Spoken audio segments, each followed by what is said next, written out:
Hello and good evening everybody. 29th of July 2024 और हम आ गए हैं आपके पास एक लेट इवनिंग अपडेट को लेकर। देखिए, अभी कुछ दिनों से हमने देखा है और बहुत सारे हमारे लेट इवनिंग अपडेट्स में हम बात भी कर रहे थे कि कुछ एमएसएमईज के लिए गवर्नमेंट की तरफ से आने वाला है और बैंकिंग रिफॉर्म एक आने वाला है जिससे कुछ हद तक बैंक्स को भी बेनिफिट मिलेगा, एनबीएफसीज को बेनिफिट मिलेगा और एमएसएमई को भी बेनिफिट मिलेगा। तो ये अब देखिए रियलिटी बनता जा रहा है और हम देखें तो अब नया एक डेवलपमेंट आया है कि डिजिटल फुटप्रिंट से अब एमएसएमईज को और इंडिविजुअल्स को लोन बैंक्स दे पाएंगे। सुनने में जितना कॉम्प्लेक्स लग रहा है उतना कॉम्प्लेक्स है नहीं। इसको हम थोड़ा सा आपको समझा देते हैं कि देखिए, लोन डिसबर्समेंट जो होते थे वो आप देखें कि पहले के टाइम पे जो होते थे वो होते थे आपकी बैलेंस शीट्स पे, आपके प्रॉफिट एंड लॉस स्टेटमेंट्स, आपके इनकम टैक्स रिटर्न। बट अब एक नया एवोल्यूशनरी चेंज आ रहा है और वो जो चेंज है वो आपके डिजिटल फुटप्रिंट के ऊपर एमएसएमईज को और इंडिविजुअल्स को लोन देने में हेल्प कर सकता है। अब इसको ऐसे समझें कि डिजिटल फुटप्रिंट बेसिकली होता क्या है। तो डिजिटल फुटप्रिंट आप देखें जैसे इंडिविजुअल्स के लिए सोशल मीडिया इंटरेक्शंस उनके कैसे होते हैं, ऑनलाइन परचेजेस वो किस तरीके से करते हैं, उसके पेमेंट किस तरीके से किए जाते हैं, utility bill payments on time हो रहे हैं कैसे हो रहे हैं, और जो डिजिटल ट्रांजैक्शंस होते हैं उनकी डिटेल्स ली जाएगी। अगर हम MSME business related digital transactions या डिजिटल फुटप्रिंट की बात करें तो सैलरी पेमेंट्स टू एम्प्लॉइज और payment of utility bills, again bank transactions उनके जो party business to business transactions होते हैं वो किस तरीके से हैं और कितने रेगुलर हैं, पीएफ पेमेंट्स कैसे हो रहे हैं, एनपीएस पेमेंट्स कैसे हो रहे हैं।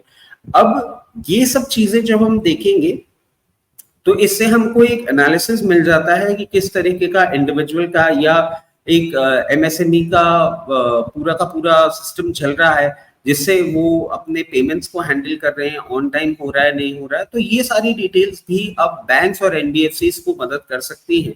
और इसमें आप देखें कि जो कन्वेंशनल मेथड थे बैलेंस शीट्स और अकाउंट स्टेटमेंट्स के, वो अब कहीं ना कहीं सिस्टम से बाहर हो जाएंगे।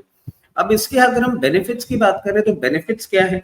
देखिए, जो स्मॉलर साइज एमएसएमईज होती हैं उनके लिए फॉर्मल बैलेंस शीट्स प्रेजेंट करना और वो अकाउंट्स की सारी डिटेल जैसे कि बिग कॉर्पोरेट्स करते हैं वो करना थोड़ा मुश्किल होता है।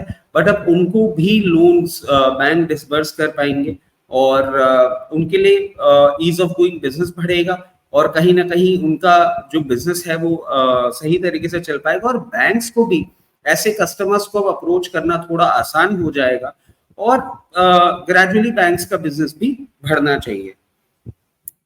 जो ट्रेडिशनल बैंक्स जो थे हमारे सारे के सारे वो एमएसएमई को भी कॉर्पोरेट्स की तरह ट्रीट करते थे जैसे कि आपको बताया था, और अब वो गाइडलाइंस के तहत डिजिटल फुटप्रिंट से कर पाएंगे तो कहीं ना कहीं हमारे बैंक्स को भी थोड़ी सी आसानी हो जाएगी लोन डिसबर्समेंट में। डिजिटल फुटप्रिंट्स को ही देख के वो कर पाएंगे। और इसके साथ साथ जो होम लोन्स होते हैं, आपने देखा हो कि लेटली होम लोन्स बहुत प्रॉब्लम क्रिएट हो रही है क्योंकि बैंक के नॉर्म्स थोड़े से स्ट्रिंजेंट होते जा रहे हैं।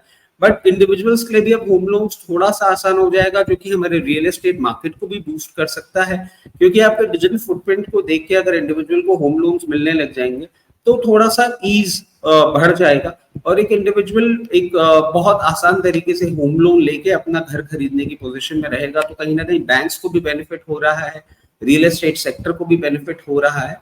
तो ये थोड़ा सा इजी हो जाएगा।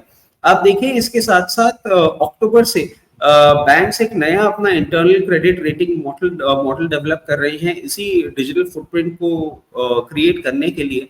तो अक्टूबर से ये फंक्शन में आ जाएगा, इन प्लेस हो जाएगा। और जो एक्सपेंसिव रेटिंग एजेंसीज की रिपोर्ट्स होती थी अब वो भी एमएसएमईज को देने की जरूरत नहीं पड़ेगी। बैंक अपने इस नए मॉडल से ही उनका क्रेडिट एनालिसिस कर पाएगा और जो 30 to 50 करोड़ तक के लोन में बहुत एक्सपेंसिव रिपोर्ट्स लगती थी जिसके कारण एमएसएमई थोड़े से रिलक्टेंट भी होते थे आगे बढ़ने के लिए, अब वो थोड़ा सा कहीं ना कहीं ईज होता जाएगा। तो मैं समझता हूँ इससे बैंक्स, रियल एस्टेट और ओवरऑल हमारा जो एमएसएमई से ड्रिवन मार्केट है वो पूरा का पूरा इंप्रूव होगा। तो ये था एक छोटा सा अपडेट। और if you like the content please the like button. इसके साथ साथ ही अगर आप पहली बार देख रहे हैं वीडियो तो प्लीज सब्सक्राइब द चैनल। और कल फिर मिलते हैं एक और इवनिंग अपडेट के साथ। Till then, thank you, bye bye.